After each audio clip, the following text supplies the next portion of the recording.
Malkia wa Tamaa ndo jina la simulizi yetu tunayoianza leo. Yaani Malkia wa Tamaa. Unajua ni kwa nini mpaka mtu anafikia hatua kupewa cheo, kupewa taji la tamaa? Mhusika mkuu wa hii simulizi yetu ya leo bwana anaitwa Richard. Ni mwanaume ambaye atatusimulia vitu ambavyo alivyopitia yeye pamoja na mkewe. Naomba uniazime sikio lako ili tuweze kumsikiliza wote kwa pamoja. Ni simulizi nzuri sana ambayo itakufunza vitu vingi kuhusu maisha. Basi nisiongee sana, naomba tuanze. Unajua mimi ni kijana ambaye nimezaliwa kwenye familia ya upendo sana, pamoja na kulelewa hapo. Yaani kwa bahati nzuri sana mimi wazazi wangu mpaka sasa hivi tunavyozungumza wapo hai. Mama yangu na baba yangu ni watu ambao walikuwa wakipendana sana. Hata kama labda walikuwa kigombana, ila kwa sisi watoto hatukuwahi kuona wala kushuhudia wala hata kusikia tu kwa watu wetu wa karibu, ila tulikuwa tukiona ni wazazi ambao wanapendana sana. Basi kutokana na unyenyekevu wa mama yangu, upendo wake, upole wake, alivyokuwa akimtii baba, nilitamani sana siku moja na mimi nipate mwanamke wa hivyo. Yaani nimpate mwanamke mwenye tabia kama za mama yangu, anipende, anijali, aniheshimu kama mama alivyokuwa akifanya kwa baba. Na mama yangu pia alifanya nikawapenda wanawake wote duniani na kuwachukulia ni kwa mtazamo tofauti sana na wa kipekee. Yaani kila mwanamke niliyekuwa nikimtazama nilikuwa nikimchukulia kama shujaa. Basi miaka ilienda sana mpaka nikafikia utu uzima. Sasa kwa bahati mbaya mimi upande wa shule sikuwa nimefaulu sana kihivyo. Mimi sikuwezaga kuendelea na shule kwa muda mrefu. Ila kwa mapema sana nilijichanganya na kuingia mtaani kwa ajili ya kupambana kutafuta maisha.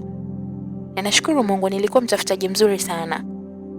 Na nilifanya hivyo ili kuwasaidia wazazi wangu, kuwaendeleza ndugu zetu wengine ambao walikuwa na wadogo zangu 3 na wa kike 2.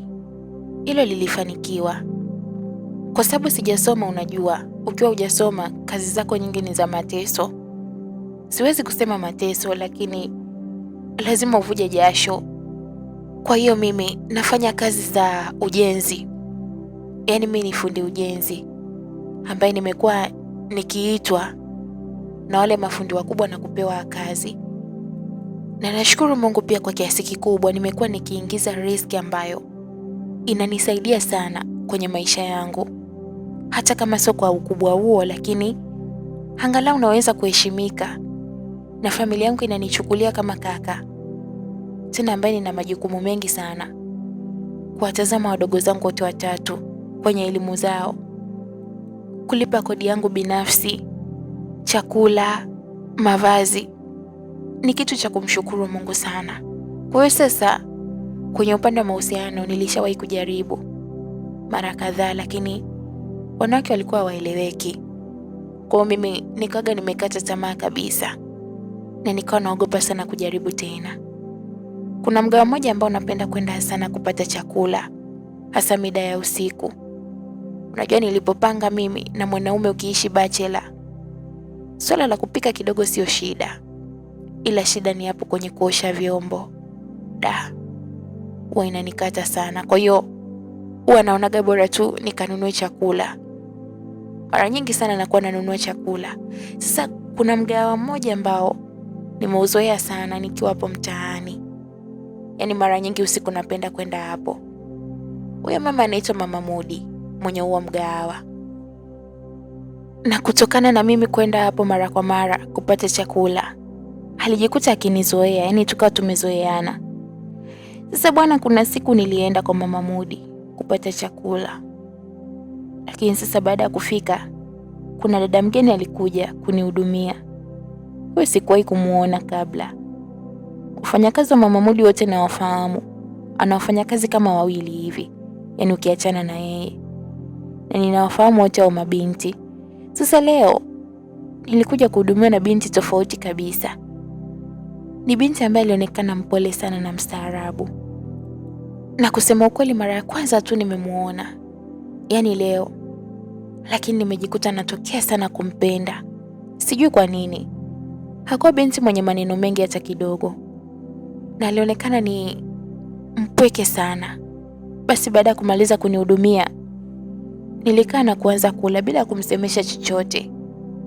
Nilipomaliza sasa, nikasimama, nikapiga hatua na kuelekea mpaka kwa Mama Mudi ambaye alikuwa akipika chapati. Nilitoa noti na kumkabidhi. Mama Mudi, nilimuita Mama Mudi ambaye aligeuka na kunitazama. Niambie Richi. Samahani sana, lakini kuna mgeni hapa nimemuona, sijajua ni nani, nilimwambia Mama Mudi. Akacheka kidogo. Vijana nyie, yaani msione tu binti mnaanza. Mama Mudi, achana na maneno mengi bwana. Nilidakia kauli ya Mama Mudi kabla hajamaliza. Basi alicheka. Huyo ni mtoto wa dada yangu, ametokea kijijini huko Singida, alizungumza Mama Mudi huku sasa akiendelea kugeuza chapati zake. Mimi niligeuza macho na kumtazama yule binti.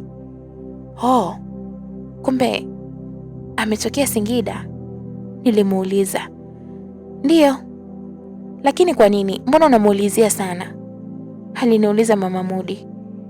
Bwana, achana na hayo mambo, nilimwambia huku nikicheka. Wewe Richi, sitaki mchezo kabisa kwa binti yangu, alisema Mama Mudi bila kunitazama usoni. Yaani alikuwa bize tu na chapati zake. Nikacheka. Wakati huo macho yangu yote yakiwa kwa yule binti. Anaitwa nani sasa? Nilimuuliza Mama Mudi. Anaitwa Salma au Mama Viki, alinijibu Mama Mudi. Hapo sasa niliishiwa pozi kidogo. Umesema Mama Viki? Yaani unamaanisha kwamba binti ana mtoto? Nilimuuliza. Mama Mudi aligeuza macho yake na kunitazama. Ndiyo, anaye mtoto, kwani ni vibaya kuwa na mtoto? Aliniuliza. Hapo nikajichekesha tu. Sasa kama ana mtoto inamaanisha kwamba ameolewa? Nilimuuliza tena. Mama Mudi akacheka kidogo. Alikuwa ameolewa hapo nyuma, lakini sasa kuna changamoto zimetokea tu. Unajua nyewe vijana. Ameshindwa kumudu hekaheka za mume wake, akawa ameondoka. Ndo amekuja hapa Dar es Salaam kujitafutia maisha. Nilishusha pumzi kwa sababu ilikuwa imenikata. Sema kwa upande mwingine niliona fresh tu, kumbe mtu mwenyewe alikuwa ameolewa na ameachika. Naweza na mimi nikapeleka sera zangu, wala hakuna shida. Basi mimi nilihitaji kujua tu hayo, nilimwambia Mama Mudi. Haya, subiri basi chenchi yako, alisema Mama Mudi. Lakini siku hiyo, japokuwa nilikuwa nimempatia 5,000, ila nilimwambia Mama Mudi kwamba asinirudishie chenchi. Hiyo chenchi ataitumia tu kwa ajili ya kununua vocha au kitu kingine chochote. Mama Mudi alicheka sana. Naona ndo umeanza kumhudumia mama mkwe, alisema Mama Mudi kauli ya utani. Na mimi pia nikacheka. Kisha nikaaga na kuondoka zangu. Nilipiga hatua, unajua kutokea mgawani kwa Mama Mudi mpaka kufika nyumbani kwangu sio mbali sana. Yaani ni mwendo mchache tu unakuwa umefika. Nilifika, nikafungua mlango, nikaingia na kujitupa kitandani. Nilikuwa nimechoka sana siku hiyo, kwa hiyo nilijitupa tu kama mzigo. Akili yangu yote ilikuwa ikimwaza ule binti. Yaani ubinti mgeni ambaye ndo namuona leo kwa mara ya kwanza. Alionekana ni binti mwenye upeke yake, kwa sababu hakuwa kwanza akipenda kuongea tofauti na wale wafanyakazi wengine ambao wanabishana na wateja. Yeye muda wote alikuwa yuko kimya tu. Na pia hakuwa akicheka sana. Muda wote alionekana yupo serious. Lakini pia kwa mbali sana, wakati na tafakari, niliweza kuhisi kwa yule binti pengine hakuwa sawa, kwa sababu acha anavyoonekana ni mtu ambaye hana furaha. Yaani tukiachana na kwamba ni mkimya, lakini ni mtu ambaye hana furaha. Basi niliwaza pale mpaka nilipopitiwa na usingizi na kujikuta nimelala. Kesho yake asubuhi nikaamka na kuendelea na kazi kama kawaida. Jioni safari ni kwa Mama Mudi. Yaani mimi nikifika tu nyumbani naweka begi ambalo lina vifaa vyangu vya kazi baadhi. Kisha naoga, navaa viatu vyangu na kuelekea kwa Mama Mudi kupata chakula cha usiku. Kwa hiyo nilifanya hivyo. Nikaelekea kwa Mama Mudi na kwa bahati mbaya au nzuri sikio Mama Mudi hakuwepo. Ila walikuwa wafanyakazi wake tu 3. Yaani wale wa zamani 2 pamoja na huyu mpya mgeni. Nilifurahi sana. Niliagiza chakula na kwa bahati nzuri sana alikuja Salma kunihudumia. Salma ni binti mpya, yaani binti mgeni. Karibu, alisema baada ya kumaliza kuniwekea chakula. Asante sana, nilimjibu huku nikimtazama kwa furaha. Lakini Salma hata kunitazama. Aligeuka tu na kuondoka zake, akiendelea na shughuli zake nyingine. Nilikula kile chakula huku nikionekana mwenye furaha sana. Nilifurahi kwa sababu nimehudumiwa na mtu ambaye nampenda. Japokuwa sijamwambia wala mpaka sasa hivi sijapata njia naweza kuanza vipi namna ya kumwambia au kumwomba kuzungumza naye. Nilikuwa naogopa sana. Basi baada ya kumaliza kula tu nilisimama. Salma alikuwa yupo nje akiendelea kupika chapati. Na mimi naye nilimfuata. Nikatoa noti 5,000 na kumkabidhi Salma. Alipokea bila kunitazama. Kisha aliangalia apron yake aliyokuwa amevalia. Akatoa chenji na kuanza kunikabidhi. Hapana, hiyo baki nayo tu, nilimwambia Salma. Hapo sasa ilibidi ageuke na kunitazama. Alinitazama usoni. Nilikuwa nikitabasamu huku namtazama na mimi. Unasemaje? Nimekwambia baki nayo, utafanyia matumizi yako mengine. Au unaweza ukala pia chakula, ukalipia, nilimwambia Salma. Asante na shukuru, alisema kisha akaweka ile pesa kwenye ile apron yake. Akaendelea kuchoma chapati. Samahani, unaitwa nani? Nilimuuliza Salma. Akageuza macho yake na kunitazama. Naitwa Salma au Mama Viki, alijibu Salma. Naye alinitambulisha vile vile kama alivyoniambia Mama Mudi. Nikatabasamu kidogo. Oh, una jina zuri sana. Na hata mwanao pia ana jina zuri. Hongera. Asante, alijibu Salma kisha akaendelea kuchoma chapati. Oh, basi mimi naenda, nilimwambia Salma. Sawa, karibu, alijibu bila hata kunitazama. Niliendelea kujiumauma pale. Miguu yangu haikuwa inataka hata kuondoka. Lakini sikuwa na namna. Salma, nilimuita. Akageuza macho na kunitazama. Kesho basi nitakuja. Sawa, nilimwambia Salma. Sawa, alijibu kisha nikaona tabasamu lake kwa mbali sana. Hapo hata mimi mwenyewe nilifurahi. Nikageuka taratibu na kuanza kuondoka. Moyoni nikiwa mwenye furaha sana. Hivi unajua bwana, mtu ukipenda unakuwa kama mjinga. Yaani mjinga kabisa. Basi mimi nilianza kufurahi, afu sijui hata nafurahia nini. Basi nikafika nyumbani. Akili yangu yote muda huo ilikuwa kwa Salma tu. Nilikuwa nikimuwaza na kujikuta nikiishia kutabasamu mwenyewe. Basi nilijilaza na asubuhi nikaelekea kazini kama kawaida.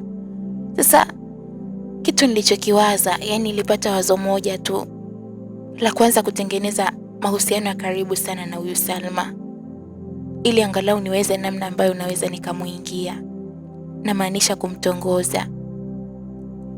Nikaanza tabia nikifika pale, baada ya kumaliza kula, lazima nimsogelee na kupiga naye story, yani kumsemesha maneno 2 matatu.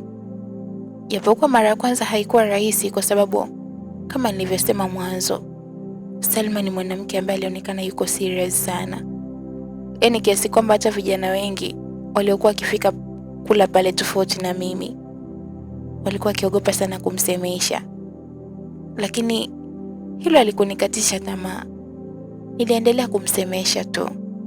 Mwisho wa siku Salma akajikuta akinizoea sana.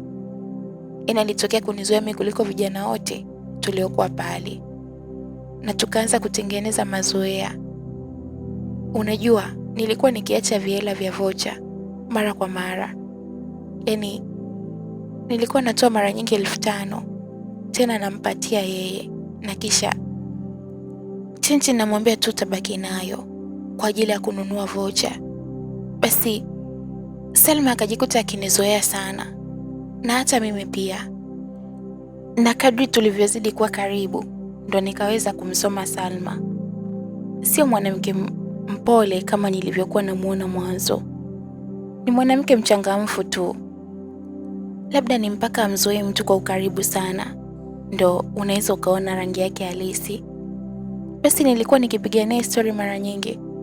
Na siku moja baada ya kufika pale na kumaliza kula, nilimsogelea Salma. Salma, nilimuita. Wakati alikuwa akichoma chapati, lakini aligeuka na kunitazama. Niambie Salma, nilikuwa nina shida sana na namba zako. Namba zangu tena? Za nini sasa? Aliuliza Salma. Unajua kesho naweza nikachelewa sana kazini. Kwa hiyo nilikuwa naomba namba ili endapo nitachelewa niwasiliane na wewe. Kuna mtu nitampatia maagizo aje achukue chakula hapa. Niliamua kumdanganya hivyo Salma, na wala hakusita. Basi alitoa simu yake na kuniambia niandike namba yangu, na baada ya kumaliza aliniambia nijipigie mwenyewe ili niweze kupata namba yake. Nilifanya hivyo nikiwa mwenye furaha sana. Basi baada ya hapo nilimuaga na nikawa nimeondoka kurudi nyumbani. Siku hiyo nilimwacha Salma, nikawa sijamtafuta kabisa. Na kesho yake nikiwa kazini, nilipopata muda wa free kidogo, nilichukua simu yangu na kumtumia ujumbe Salma. Haukupita muda mrefu sana, alinijibu. Kwa sababu ujumbe niliokuwa nimemtumia nilimwandikia mambo. Alijibu poa, habari yako? Nzuri tu Salma. Sijui wewe. Mimi pia niko poa. Niambie. Aliandika hivyo Salma. Nikaachia tabasamu kana kwamba hata ananiona. Nilikuwa nahitaji kukujulia tu hali. Nilimwambia Salma. Sawa, nashukuru, mimi niko poa. Salma, lakini pia nina ombi. Ombi gani? Aliniuliza Salma. Nilikuwa naomba leo nitachelewa kidogo kama nilivyokuambia jana. Lakini sasa nilikuwa naomba unisaidie tu kupeleka chakula. Nilimwambia hivyo Salma, yaani nilimwandikia ujumbe. Salma alichelewa kidogo kujibu, kisha akanijibu sasa. Oh, samahani. Leo hata hatujafungua mgahawa. Mama Mudi hayupo, ameelekea kwenye sherehe. Kwa hiyo ilitubidi tusifungue. Alijibu hivyo Salma. Da. Basi itabidi tu leo nile chipsi usiku. Japokuwa sipendi kama nini. Nilimwandikia Salma ujumbe. Akatuma ujumbe akicheka. Amna bwana. Kwani ulivyosema nikupelekee chakula ulimaanisha nikupelekee wapi? Salma alinitumia ujumbe.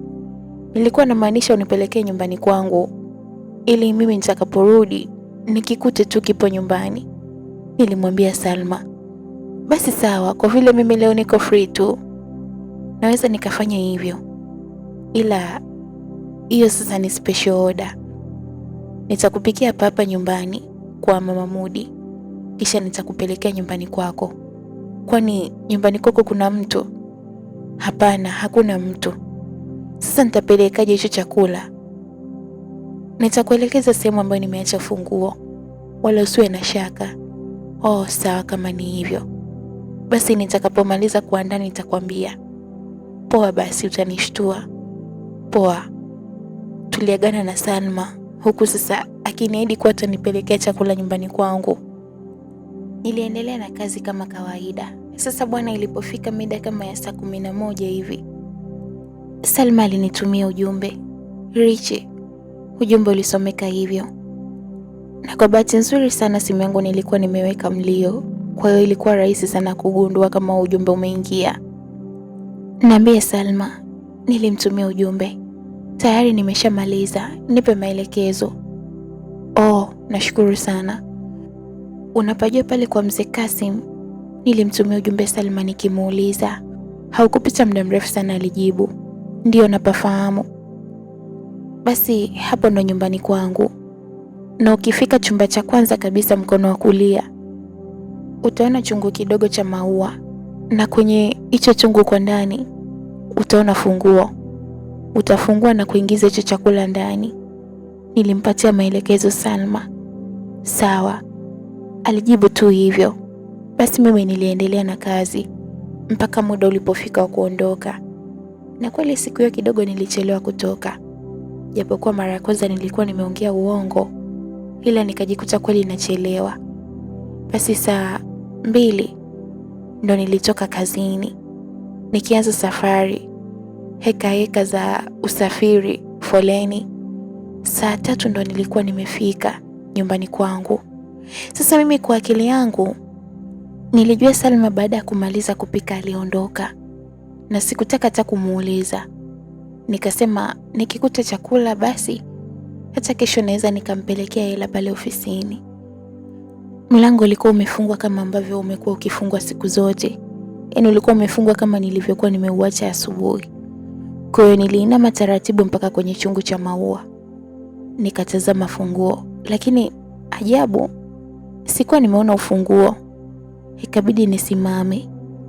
Nikatazama pale mlangoni kwenye kitasa. Kisha nikakishika kwa tahadhari sana.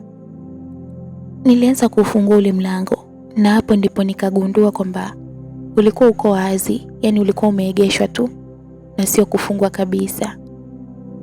Hapo nikapata akili moja kwa moja kwamba Salma yupo ndani. Ikabidi nigonge tu kiustaarabu. Nilipiga hodi, na nadhani Salma alinisikia akiwa uko ndani. Alitoka sasa na kufungua mlango. Nilibaki nimekodoa macho nikiwa siamini. Salma alikuwa amejifunga kanga moja tu, na tena hata nywele zake ambazo amekuwa akizifunika leo niliweza kuziona zikiwa wazi kabisa. Alikuwa amezibana nyuma na kufanya aonekane mrembo sana. Karibu, alisema Salma huku sasa akiwa ameupamba uso wake kwa tabasamu, na alinyosha mkono akinipokea begi. Asante, nilisema huku bado nikiwa nimepigwa na bumbuazi. Hujue sikutegemea kukukuta hapa saa hizi, nilimwambia Salma. Kwani nimefanya vibaya? Aliniuliza. No, hapana, sijamaanisha hivyo, ila mimi nilijua tu utakuwa umeondoka, nilimwambia Salma. Muda alikuwa tayari ameshapokea lile begi na alikuwa akipiga hatua na kurudi ndani. Mimi sasa nikiwa nyuma yake. Nilikuwa nikitazama tu namna ambavyo Mungu aliweza kumbariki huyu mwanamke. Kule nyumbani kwa Mama Mudi, si unajua nipo tu mwenyewe. Kwa hiyo nikaona niko mpweke sana, bora tu nipoteze muda hapa, alizungumza Salma. Hivi kumbe Mama Mudi ana mtu mwingine tena pale? Yaani namaanisha ana familia kubwa hapo kwake? Nilimuuliza Salma. Ya, ni mimi na yeye tu. Unajua Mudi anasoma chuo, alijibu Salma. Okay, na vipi kuhusu mtoto wako? Nilimuuliza Salma. Mwanangu mimi yuko kwa mama yangu, wala siishi naye hapa.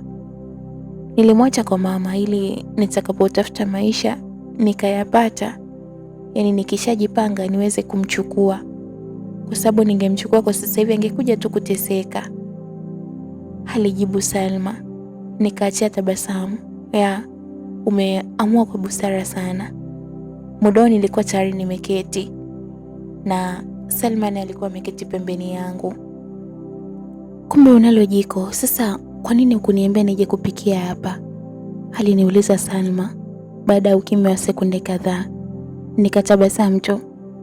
Unajua mimi sikutegemea pia kama ungekuwa comfortable kuwa hapa, ndio maana nikakuomba tu nipikie nyumbani kisha ukilete hapa, nilimwambia Salma. Hapana, nina uwezo kukupikia tu hapa, wala hakuna shida. Yaani kwamba unataka kusema kuwa mimi nakuogopa? Alisema Salma huku akicheka. Hamna, simaanishi hivyo, lakini unajua wewe ni mtu ambaye uko serious sana. kwanza hata sikutegemea kwa hicho ulichokifanya leo. Nilimwambia Salma, hamna bwana, unajua Richwe ni mtu mwema sana. Ni tofauti na vijana wote hao ambao wanakuja kupata chakula pale. Wewe ni mstaarabu sana. Halafu pia hauna mambo mengi, kwa hiyo mimi nimejikuta nikikuamini, alizungumza Salma. Oh, kumbe ndo naonekana hivyo, nilimwambia Salma huku nikicheka. Ya, alijibu kuna yeye akicheka pia. Basi tulibaki tukitazamana tu. Sasa kwa namna ile ambayo tulikuwa tukitazamana kwa dakika kadhaa, tulijikuta tukienda mbali zaidi.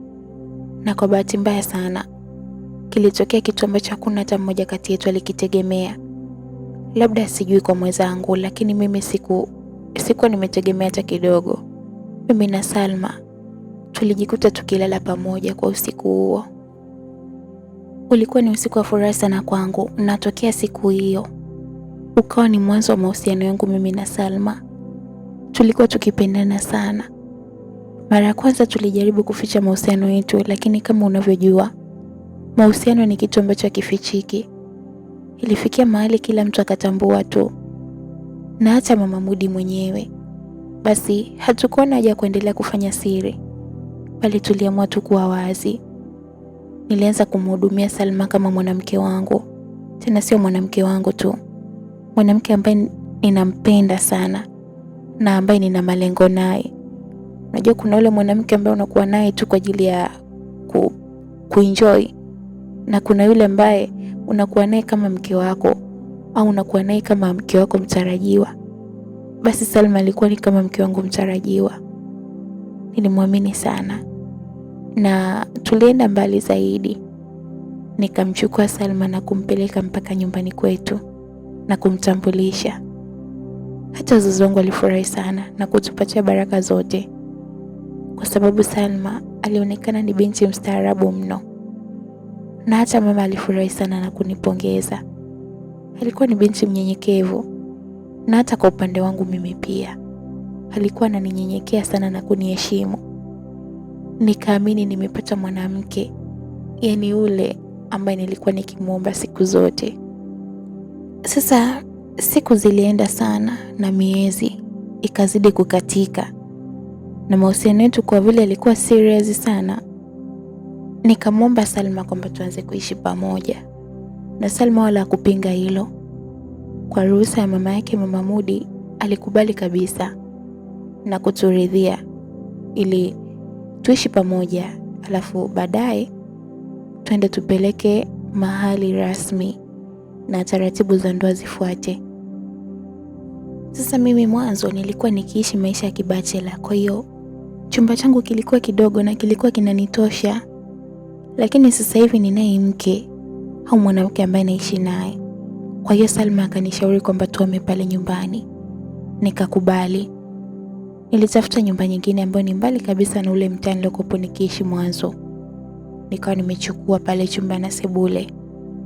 Tukaanza maisha yetu rasmi, mimi na Salma. Tulikaa kama miezi mitatu hivi. Sasa ikabidi nimwambie Salma kwamba ni bora mlete mtoto pale nyumbani ili iwe rahisi sisi kumhudumia. Nikimaanisha ule mtoto wa Salma, Viki, ambaye nimemkuta naye. Salma alifurahi sana, na kweli alienda mpaka nyumbani kwa Singida akamchukua mtoto na kuja naye. Nilimpenda ule mtoto kama mwanangu. Alikuwa ni mtoto wa miaka kama 3 tu hivi, hakuwa mkubwa sana. Tulianza kuishi pamoja kama familia, tena tukiwa na furaha mno. Yule mtoto wa Salma baada ya kufika pale nyumbani alikuwa kama baraka. Kila tulichokuwa tukifanya kilikuwa kikifanikiwa vizuri tu. Sasa siku moja nikiwa kazini, nikiendelea na ujenzi. Ulikuwa ni ujenzi wa ghorofa. Kulikuwa na injinia ambaye alinitafuta tu. Sisi mafundi wa kawaida tukiwa kama wale wasaidizi, na wao mainjinia wakisimamia. Basi nilifanya kazi kwa kujituma sana, na kumbe katika wale mainjinia mmoja ndo alikuwa mhusika wa hilo jengo. Kwa baada ya kuniona mimi nikishughulika sana pale, Muda wa kufunga kazi yule baba aliniita. Nikasogea karibu. Na mzee wangu, nilimuitikia. Unajua kwanza unaitwa nani? Aliniuliza yule mzee. Nikatabasamu. Mimi naitwa Richard. Oh, Richard. Ndiyo mzee. Kwani unaishi maeneo gani? Aliniuliza yule mzee, nikawa nimemtajia mtaa. Oh, kiukweli nimetokea sana kupenda kazi yako. Na nimetokea sana kupenda, yani una bidii sana ya kazi. Hongera kwa hilo. Alizungumza yule mzee. Nikafurahi sana. Nashukuru sana mzee wangu. Nashukuru sana. Nilimwambia kwa unyenyekevu. Lakini wewe pia ni mnyenyekevu sana. Yani hata tabia zako uko tofauti na vijana wengine wote wa hapa. Unajua nimekuwa nikisikia wengine wakitukana, lakini hata kuzungumza tu sikuwa nikikusikia mara kwa mara. Alisema yule mzee. Nikatabasamu kidogo. Nashukuru mzee wangu, nilimwambia. Sasa Richard, mimi nina ofa kwa ajili yako, alizungumza yule mzee. Basi hapo nikasimama vizuri, kwa sababu wakati huo tulikuwa tumesimama. Unajua ndo muda tumetoka kufunga kazi. Nikasimama vizuri nikimsikiliza. Na kusikiliza mzee wangu, ongea tu, nilimwambia. Nilikuwa na ofa kwa ajili yako. Nahitaji kuanzia sasa hivi niwe unafanya kazi chini yangu, alizungumza yule baba. Unamaanisha nini mzee? Nilimuuliza. Unajua wewe si hujasomea. Sasa mimi ni engineer, ukiachana na kwamba ile jengo ni la kwangu binafsi. Kwa hiyo nahitaji ufanye kazi kiprofessional zaidi. Nataka tuendelee na kazi, lakini kwa wakati huo huo nahitaji kukuendeleza kielimu. Yaani ujifunze mambo mengi sana kuhusu ujenzi, alizungumza yule mzee. Sikuwa nimeamini hata kidogo. Nilijikuta nikimpigia magoti huku nashukuru. Nashukuru sana mzee wangu, nilimwambia. Naye alikuwa akinisisitiza tu kwamba nisimame. Akaniambia kuwa ni kawaida tu. Naye ameamua kunisaidia kutoka moyoni, kwa sababu mimi pia ni kama kijana wake na amependezwa na juhudi zangu. Basi nilifurahi sana na sikuwa nimeamini. Baada ya kumaliza kuzungumza, ule mzee alinipatia namba zake za simu na akanikabidhi kiasi cha pesa. Akanisisitiza sana baada ya kumaliza ile kazi tu nimtafute. Nikamwambia sawa. Basi baada hapo nilimuaga na nikawa nimeondoka. Nikarudi mpaka nyumbani kwangu. Nilimhadithia kila kitu mke wangu ambaye ni Salma. Alifurahi sana. Alifurahi mpaka akalia machozi. Salma, yani kusema ukweli, toka Viki aje hapa naona maisha yangu yamebadilika sana. Yani milango yangu ya riziki inafunguka siku baada ya siku, nilimwambia Salma. Akawa anacheka tu na kuniambia ndivyo Mungu alivyo, pengine ananilipa kwa wema wangu. Nilimwambia Salma sawa.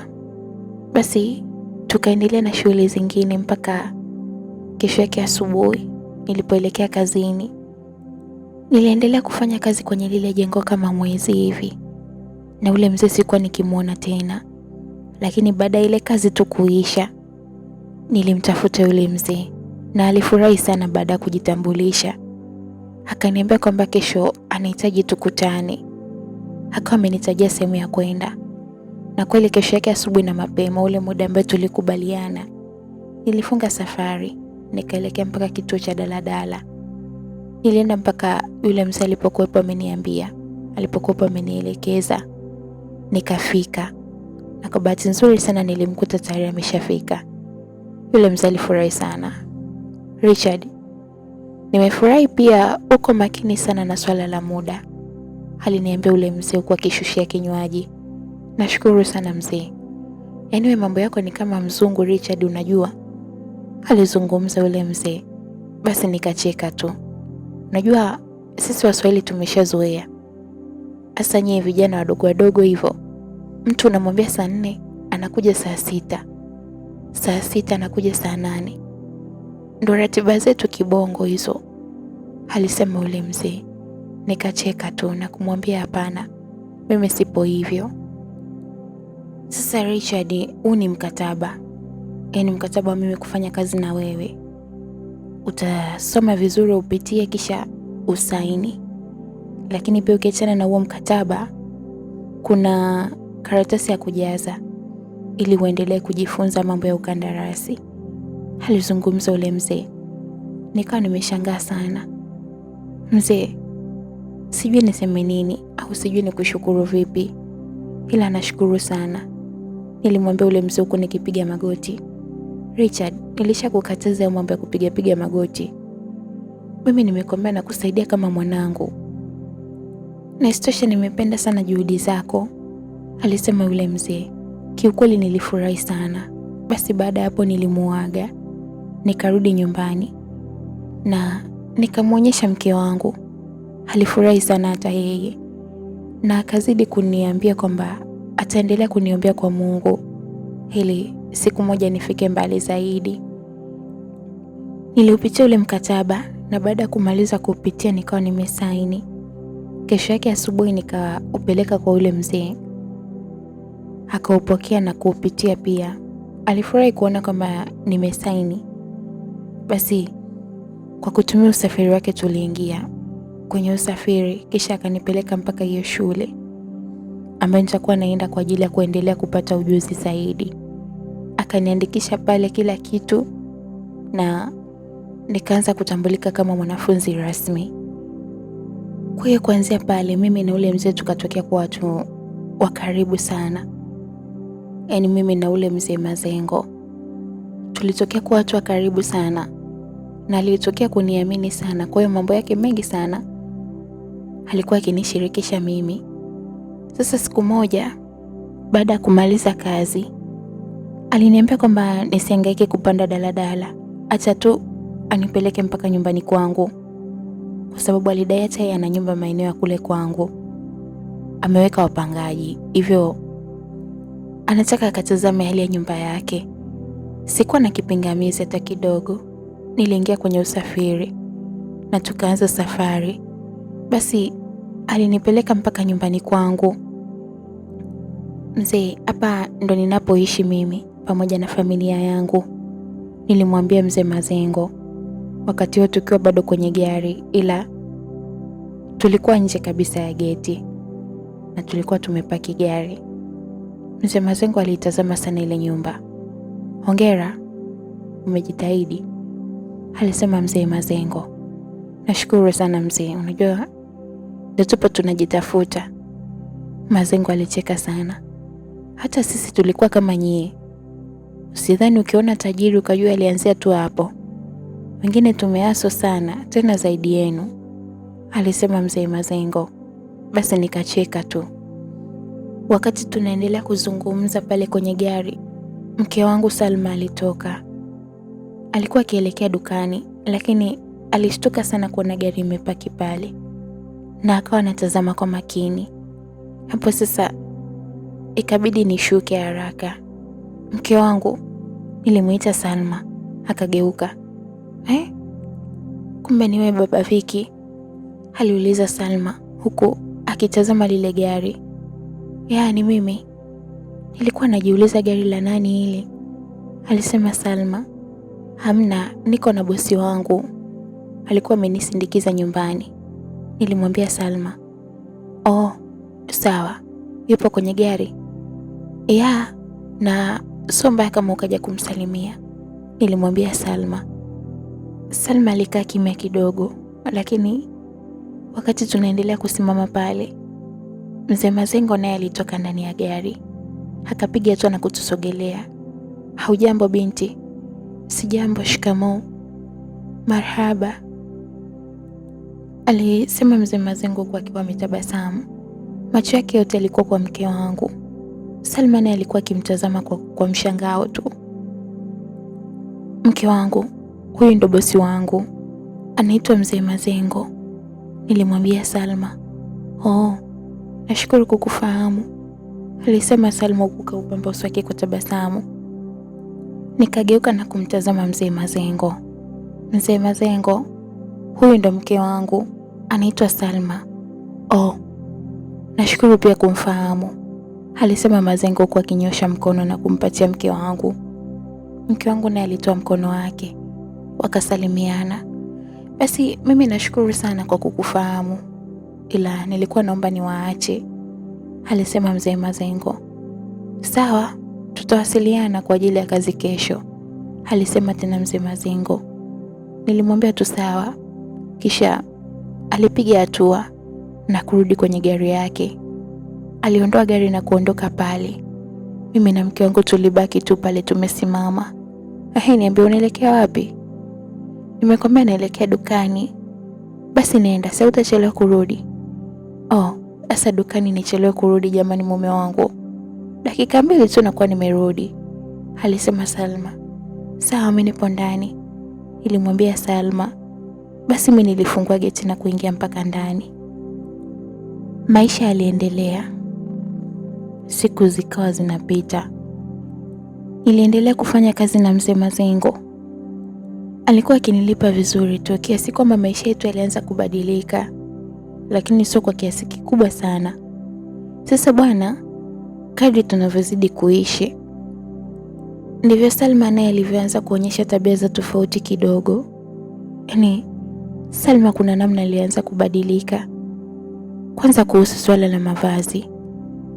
Mavazi ya Salma alianza kubadilika, na alikuwa akivaa mavazi ya gharama sana, kusuka mitindo ya gharama sana, na hata maisha ya pale ndani yalianza kuwa ya ghali sana. Kuna muda nakuta kitu zaidi ya matumizi ambayo niliacha. Nilikuwa najiuliza sana kuhusu hilo swala, lakini kila nilipomuuliza mke wangu, alinipa jibu moja tu, kwamba pesa ninayomwachia anajibana na kucheza michezo, na vitu ninavyoviona pale ni matokeo ya pesa ambazo anakupa amezikusanya. Nilimwamini kwa sababu kila kitu mimi nilikuwa nikishughulikia, na hata pesa ya matumizi huwa namwachia ziada. Endapo atapata matumizi yake binafsi, basi anaweza kujisaidia. Kwa hiyo niliamini pengine ya hilo ndio maana ameweza kujibana mpaka akaweza kufanya vitu vyote hivyo. Sikuwahi kuweza kama mke wangu anaweza labda akapita njia tofauti. Sasa siku moja nikiwa kazini, naendelea na kazi, kuna vijana walianza kupiga hadithi. Zilikuwa ni hadithi za usaliti. Oya, mimi tokea nimfumanie demu wangu na mwalimu wake wa shule ya msingi, sijawahi kuamini kabisa wanawake. Alianza kuzungumza kijana mmoja ambaye alikuwa akiitwa Kasimu. Wanawake si watu wa kuamini hata kidogo. Mimi mke wangu mwenyewe huwa simuamini hata kidogo. Hata akiniambia kuna mvua nje, lazima nitoke nikahakikishe kwanza. Bila hivyo, hata nikisikia manyunyu ndani, siwezi kumwamini, alijibu kijana mwingine ambaye alikuwa akiitwa Joni. Nilikuwa kimya tu nikiwasikiliza, kwa sababu mimi sikuona kama ile mada inanihusu. Mke wangu mimi namwamini kwa kiasi kikubwa sana. Salma ni mwanamke ambaye hana tabia za ajabu. Kwa nilikuwa nikiwasikiliza tu na kucheka. Nilikuwa nikiisha kucheka peke yangu. Oya Ngosha, mbona umekaa kimya sana mwanangu? Yule Joni alimuuliza fundi mwingine ambaye pia tulikuwa naye. Mimi nawasikiliza tu hapo mnavyozungumza ujinga. Mimi mke wangu namwamini sana, na mke wangu mimi ni mwaminifu sana, alijibu Ngosha. Basi Joni na Kasimu alicheka sana. Kwa hiyo mwanangu, una uhakika akija mtu mwenye pesa mkeo achomoi? aliuliza Kasimu. Ngosha aliwatazama tu kwa hasira. Sasa unadhani wanawake wote wanafanana? Nyinyi mlikutana na watapeli, ila wanawake wema mbona wapo tu, alijibu Ngosha, kauli ambayo iliwafanya Kasimu na Joni waangue kicheko. Oya mwanangu, unaonekana unamwamini sana mwanamke wako, ila sisi tunakupa ushauri. Hebu tafuta laini mpya ambayo yeye haifahamu, alafu mtongoze. Mtumie hata 200 tu ya soda, alafu utaona mwanangu. Mimi nakwambia wanawake sio viumbe kuwaamini, na ukishafanya hivyo utakuja hapa kutupa mrejesho, alizungumza Kasim, huku John akicheka tu. Ngosha aliwatazama bila kujibu chochote na kisha akaendelea na kazi. Mimi sasa, baada ya wale kusema hayo maneno, kuna namna aliniingia. Sio kwamba sikuwa namwamini mke wangu, hapana, kumwamini na muamini sana, lakini nikasema acha nijihakikishie. Basi baada ya kutoka pale kazini, nilienda kusajili laini mpya kabisa na nikatafuta simu nyingine. Ilikuwa ni simu ndogo tu, nikaweka ile laini. Basi nilirudi nyumbani nikiwa nimeificha ile simu. Sikutaka mke wangu aione kabisa, na wala sikumtafuta na ile namba. Niliiweka tu mbali ambapo yeye hawezi kuiona. Sasa siku hiyo baada ya kurudi nyumbani, nilimkuta mke wangu akiwa mwenye furaha sana. Na hapo ikabidi nimuulize furaha yake inatokana na nini. Mke wangu alinipatia habari nzuri sana. Aliniambia kuwa yeye ni mjamzito na amepima akagundua kuwa yeye ni mjamzito. Kiukweli nilifurahi sana. Nilipata furaha ambayo haikuwa na mfano. Nikamkumbatia mke wangu kwa furaha sana na nikamwambia sasa itabidi tufanye mpango wa kufunga ndoa mapema. Salma pia alikubali. Sasa kutokana na zile taarifa namna ambavyo zilikuwa nzuri kwangu, sikukumbuka hata lile wazo la kumjaribu Salma. Nilikuwa nimesahau kabisa. Lakini sasa miezi ilizidi kusogea, na kadri ule ujauzito ulivyokuwa unakuwa, ndivyo Salma alianza kubadilika tabia. Unajua, mwanzo nilipoanza kuomba watu ushauri, walikuwa wakiniambia ni hali tu ya mabadiliko kwa sababu ya hali iliyokuwa nayo. Lakini kwa upande wangu, ilifikia hatua nikaona kwamba hii sasa imezidi. Kwa sababu Salma alikuwa anadharau sana. Alikuwa na kiburi sana na kunijibu majibu ya ovyo. Ikafikia hatua hata nyumba yetu haikuwa na amani kama ile ya zamani. Yaani hatukuwa na furaha hata kidogo. Lakini kwa upande mwingine hata mimi nilikuwa nikijifariji kwamba ni ile hali aliyokuwa nayo. Kwa hiyo niliendelea tu kuvumilia. Sasa siku moja nilikuwa nikigombana na Salma. Ulikuwa ni ugomvi mdogo tu, lakini akaniambia neno moja: nitaondoka hapa na kwenda kwa baba mwingine anayejua thamani ya mtoto.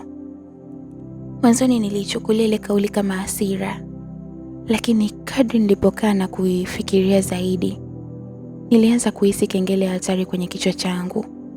Hapana, hapa kuna kitu, nilikuwa nikijisemea mwenyewe. Basi siku hiyo nilinyamaza tu kimya. Na kesho yake, lakini siku inayofuata, wakati naenda kazini, nilichukua na ile simu yangu ambayo nilikuwa nimeinunua kwa siri na kuificha, iliyokuwa na laini yake kabisa. Nikaelekea nayo kazini. Sasa muda nilipopata nafasi huko kazini, nilitoa ile simu, nikaandika ujumbe: mambo mrembo. Nilimtumia Salma huo ujumbe. Haukujibiwa kwa wakati huo. Niliendelea na kazi, lakini baadaye niliporudia simu, nilikuta ujumbe umeandikwa: nani mwenzangu. Niliwaza kwanza nimwambie nini, lakini hapo nikapata wazo. Mimi ni baba wa mtoto wako. Nilimwambia tu hivyo. Haukupita muda sana, ujumbe mwingine uliingia kwenye simu yangu. Ujumbe ambao ulinishtua sana kwa sababu Salma alikuwa ameandika nani Mazengo. Ulisomeka huo ujumbe ambao ulizidi kunichanganya. Nikatoa macho yangu nikiwa siamini. Nikawaza nimjibu nini. Ila hapana. Nikamjibu, ndiyo, ni mimi. Hapo Salma alipiga ile simu, lakini sikupokea. Usipige, niko kwenye kikao. Nilimtumia ujumbe Salma: yaani wewe baada ya siku zote leo ndo unanitafuta kweli? Aliandika hivyo Salma. Nikajikuta nikitetemeka kwanza na kukaa chini kabisa, kwa sababu hata kusimama tu sikuweza. Lakini vipi kuhusu hali ya mtoto? Nilimtumia ujumbe Salma: hakuna cha hali ya mtoto.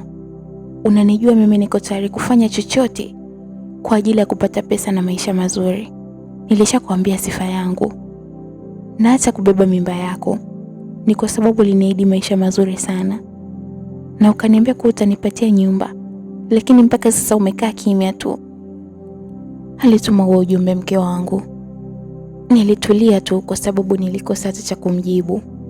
Nilikaa kimya nikitafakari, lakini ghafla ujumbe mwingine nao uliingia kwenye simu. Na ufanye mpango uje uchukue madawa yako hapa nyumbani kwangu. Sitaki kuendelea kuweka maisha yangu rehani. Aliandika hivyo. Sikuwa naamini hata kama ujumbe unatoka kwa Salma, lakini ndivyo ilivyo. Ilikuwa ni namba ya Salma mwenyewe. Niliwaza nimwandikie ujumbe gani, lakini nikapata wazo. Kuhusu madawa sitakuja kuchukua. Wewe auze tu kama unayauza. Kisha pesa utakayopata utanunua nyumba. Mazengo, hivi unanijua mimi ni nani kweli? Salma alinitumia huo ujumbe. Inawezekana unijui mimi ni nani, na ndio maana unafanya masihara na mimi. Unanichukulia poa Ninakuomba ufanye mpango tuonane, la sivyo nitakachokufanya utaamini maisha yako yote. Alimalizia huo ujumbe mke wangu Salma. Sikuwa nimeamini, lakini pia nilijikuta nikipata hofu. Nikazima tu ile simu. Sikutaka endelee kunitumia ujumbe zaidi, ila nilibaki na mawazo mengi sana. Na wazo kubwa zaidi, nilikuwa nikijiuliza Salma ni nani haswa? Mbona kama ni mwanamke hatari tofauti na nilivyokuwa nikimjua mimi? Na mbona ni mwanamke ambaye anajiamini sana, tena kwenye matukio ya kutisha? Kama anaweza kuweka madawa kulevya na kubeba mimba ya mwanaume mwingine kwa ajili tu ya kupatiwa mali, na zaidi amesema anaweza kufanya chochote kwa ajili ya pesa. Huyu ni nani haswa? Niliendelea kuwaza pale. Kusema ukweli, hata kazi sikuweza kuendelea kufanya. Niliaga tu pale kazini. Ikabidi nirudi nyumbani. Nilimkuta Salma, lakini alikuwa amepumzika tu, labda kutokana na hali yake aliyokuwa nayo. Sikumsemesha chochote, nilikaa kimya tu. Unajua, kuna namna hata mimi pia nilianza kumuogopa. Waswahili wanasema ni heri adui unayemjua kuliko adui ambaye humjui. Kwa hiyo Salma nilianza kumuona ni mtu hatari sana, na mbaya zaidi, mimi simjui vizuri. Hapa lazima nifanye uchunguzi, nilijiambia mwenyewe, ili nijue Salma ni nani haswa. Nikasema basi. Ilipofika mida kama ya saa 1 hivi nilimwamsha Salma, na sikutaka kumwonyesha tofauti yoyote ile. Nilikuwa sawa tu.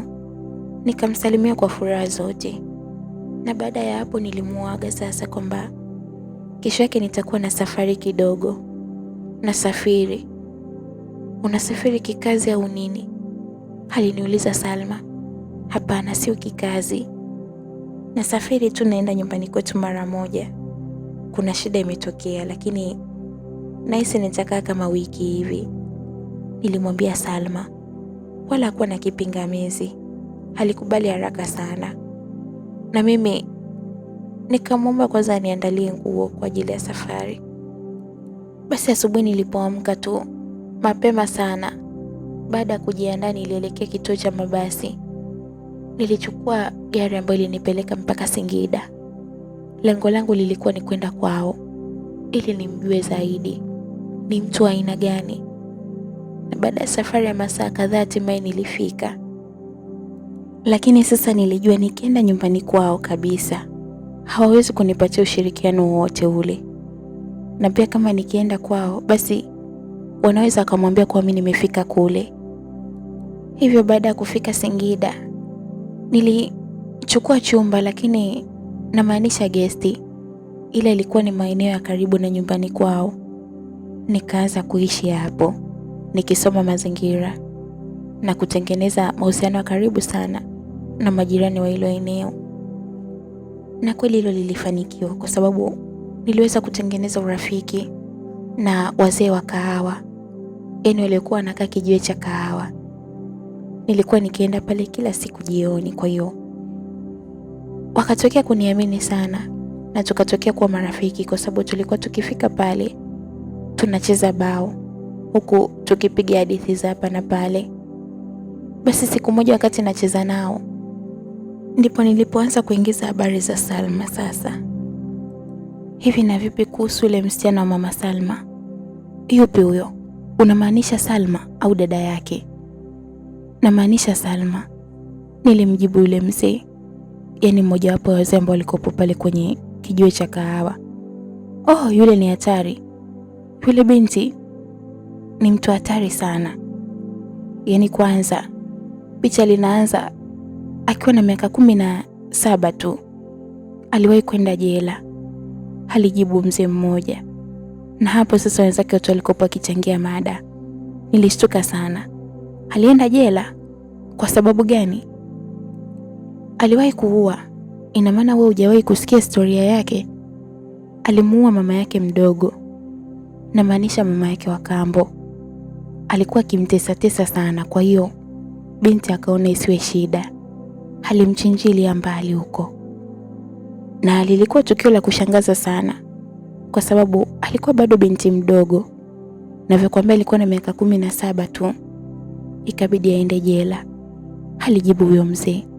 Nilishangaa sana pamoja na kushtuka. Sio hivyo tu, alishawahi hadi kutembea na mwanaume wa dada yake.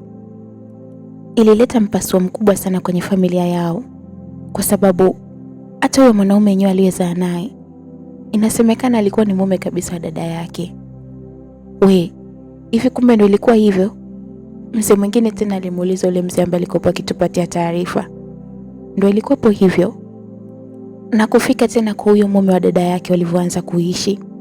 Mwanaume alikuwa na mali nyingi sana. Unaambiwa alikuwa na ng'ombe 1000. Alikuwa ni mfugaji haswa kabisa. Yaani alikuwa tajiri kwenye hicho kijiji. Na unavyoambiwa, Salma alikuwa akiishi maisha mazuri sana. Alifanikiwa kuteka akili za wahusika wote wa hapo, akiwemo huyo mume wake. Na mwisho wa siku akataka kuuza mali zote za mume wake ili akimbie. Na ndipo hapo sasa ndugu aliposhtuka na kumfukuza. Ila bila hivyo ungekuta sasa hivi huyo mwanaume wake ni masikini sana. Alisema yule mzee ambaye alionekana kumjua Salma vizuri sana. Sio Salma tu, alionekana kuwajua wote kwenye familia yao. Nilibaki nimeacha mdomo wazi tu nikiwa siamini. Na wakati huo nilikuwa nikikumbuka mara ya kwanza namuona Salma pale hotelini kwa Mama Mudi. Namna ambavyo alikuwa ni mstaarabu na mpole, mkimya ambaye hakuwa na maneno hata kidogo. Basi nilibaki tu kimya. Na nasikia kuna mwanaume alikuja muda kidogo kwa ajili ya kujitambulisha. Huyo mwanaume bila shaka kutoka hapa Singida, kwa sababu Singida nzima hii wanajua Salma ni nani. Salma siku anaondoka hapa hakuna ambaye aliamini, kwa sababu kwanza waume za watu kashavuruga sana. Yaani yule binti ukishamuonyesha pesa, hata kama una umri wa baba yake mzazi, lazima tu utalala naye. Alizungumza huyo mzee na kufanya wazee wote waanze kucheka. Mbona umezungumza hiyo kauli kwa hisia sana mzee nani? Au na wewe ulishapita nini? Mzee mmoja alimuuliza yule mzee ambaye alikopa akitoa historia. Hamna, mimi sikufanikiwa. Lakini kama angeendelea kuwa hapa, basi pengine na mimi ningekuwa tayari siku nyingi sana, alisema yule mzee na kufanya wenzake wote wacheke. Lakini mimi sikuwa na furaha hata kidogo. Nilikuwa nawaza ni kwa kiasi gani nilikuwa nikiishi na mtu hatari bila mimi kujua. Basi kweli niliyosikia sikutaka hata kuendelea kusikia zaidi. Niliwaga tu pale kisha nikaondoka. Na kurudi mpaka kule gesti. Nililala kwa usiku huo. Ila kulipokucha tu nilichukua kila kilichokuwa changu na kuanza safari ya kurudi Dar es Salaam. Nilirudi mpaka nyumbani kwangu. Lakini sasa nikiwa na hofu sana kuhusu mwanamke ambaye naishi naye. Na nilikuwa nikiwaza naanza vipi kumtoa kwenye maisha yangu, kwa sababu ni hatari sana kuendelea kuishi naye. Nililigundua hilo. Basi baada ya kufika stendi ya mabasi, nilichukua usafiri ambao ulinipeleka mpaka nyumbani. Yaani kule tulipokuwa tumepanga na tunaishi mimi na Salma. Baada ya kufika nilimlipa dereva nauli yake. Wakati huo ulikuwa tayari ni usiku. Nikapiga hatua na kuingia mpaka ndani, lakini nilikuta mlango upo wazi. Ulikuwa uko wazi tu wala haujafungwa. Basi niligusa kitasa, nikaingia mpaka ndani. Nilishangaa sana baada ya kuona vidonge vingi chini. Hapo nikapata mshtuko. Nilimtazama Viki. Viki alikuwa amelala juu ya sofa tu. Basi sikutaka hata kumsumbua yule mtoto mdogo ambaye alikuwa fahamu chochote. Nikapiga hatua za haraka na kuingia mpaka chumbani. Nilimkuta Salma akiwa amelala juu ya kitanda. Nikasogea kwa haraka sana kwa sababu hata mazingira sikuwa nimeyaelewa. Hapo nilishtuka kwa sababu Salma alikuwa akitokwa na mapovu mdomoni na macho yake yalikuwa wazi tu. Nilianza kumtingisha huku nikimuita, Salma, Salma, Salma. Nilimuita sana huku nikimtingisha, lakini hapo nikagundua kitu. Alikuwa ajibu chochote. Nikasogeza kidole changu kwenye pua zake ili kuangalia kama anapumua. Niligundua Salma alikuwa hapumui tena, au kwa maana fupi kabisa, Salma alikuwa amefariki dunia. Nikachanganyikiwa nisijue nafanya nini. Nilianza kuangaza macho yangu huku na kule. Nikitazama ndipo nilipoona ile simu ndogo, yaani ile simu ambayo nilikuwa nikiitumia kuchati naye. Nikapata wazo, pengine Salma aliona jumbe zote ambazo nilikuwa nikichati naye. Niliendelea kuangaza macho. Nikatoa mto ambao Salma alikuwa ameulalia, na hapo nikakuta barua aliyokuwa ameandika Salma. Richard, nakushukuru sana kwa kuwa mwema kwangu pamoja na mwanangu. Ulikuwa ni mwanaume bora sana, lakini pia nisamehe kwa vitu vyote nilivyokufanyia. Richard, mimi nilikuwa mwanamke mbaya sana. Niliongozwa na tamaa kwenye maisha yangu. Nilitamani kufanya chochote ili tu niishi maisha mazuri. Sikuwahi kukupenda hata siku moja, lakini nilihisi pengine kuolewa na wewe maisha yangu yatapata nafuu. Na hata wakati naishi na wewe nilijiapiza kuwa sitokaa nikuzalie, kutokana na ugumu wa maisha yako wewe. Hauna maisha magumu sana, lakini ni maisha ambayo kwangu mimi sio maisha ambayo nimekuwa nikiyaota. Siku ulionikutanisha na bosi wako ilikuwa ni siku ya furaha sana kwangu. Niliamini maisha yangu yatabadilika kabisa na nitaishi maisha niliyokuwa nikiyataka. Nilijitolea mpaka kumzalia ili tu aweze kunibadilishia maisha. Lakini kwa bahati mbaya sana Richard, Mazengo amefariki, na amefariki kwa ugonjwa wa ukimwi. Na mimi baada ya kulijua hilo nilienda hospitali na majibu yalitoka hivyo hivyo kuwa nimeathirika. Wakati narudi nyumbani nikiwa nimechanganyikiwa, ndipo ninapokutana na simu ikiwa na jumbe zangu mimi pamoja na wewe, ukiwa unajifanya wewe ni Mazengo. Bila shaka umenijua mimi ni nani, na mimi siwezi kukutazama machoni. Najihisi vibaya na najihisi aibu mara ya kwanza kwenye maisha yangu. Sikuwahi kujihisi aibu kabla. Ninakuomba unisamehe, lakini pia naomba unilelee mwanangu. Naomba umpende kama ulivyokuwa ukimpenda. Naomba uishi naye Viki. Na hilo ndio ombi langu la mwisho. Nilimaliza kusoma ule ujumbe huku machozi yakinitoka. Nilikuwa siamini. Nikawa nahisi pengine ni ndoto. Na kilichonishtua zaidi ni taarifa za kifo cha Mazengo. Sikuwa nayo kabisa. Kumbe Mazengo alikufa kwa ukimwi. Na kama Mazengo alikufa kwa ukimwi na ametembea na mke wangu, ina maana na mimi pia ni mwathirika. Niliogopa sana na kulia sana kwa uchungu, lakini sikuwa na namna ya kufanya. Basi nilipiga simu polisi na walifika pale. Nikaandikisha maelezo na nikawekwa chini kwa muda mfupi, kisha baadaye nilionekana sina hatia. Salma alizikwa baada ya kusafirishwa mpaka kijijini kwao, na mimi niliomba familia nibaki na Viki tu. Na baada ya kurudi nyumbani ndipo nikapata wazo la kwenda kupima. Nilienda mpaka hospitali na kuangalia afya yangu. Kwa bahati nzuri sana, mimi nilikuwa mzima. Nilimshukuru sana Mungu kwa hilo, na pia nikajiapiza kuwa makini sana. Kila nilipokuwa nikimkumbuka Salma kwenye kumbukumbu zangu, nilimalizia tu na kauli ya sura sio roho. Na nikaamini sasa unaweza ukaishi na mtu kwa muda mrefu sana, lakini usimjue yeye ni nani. Na huo ndo mwisho wa simulizi yetu iliyokuwa inakwenda kwa Malkia wa Tamaa. Mwandishi na msimuliaji wa simulizi hii ni mimi Mami Maud, ambazo nipata kwa nambari za simu 0753 0569 95. Mwisho wa simulizi hii ni mwanzo wa simulizi nyingine. Kwa hiyo usisahau kulike, comment pamoja na kusubscribe YouTube channel yetu ili kupata simulizi mpya ambazo tutakuwa tukizitoa kila siku. Hadi wakati mwingine, bye.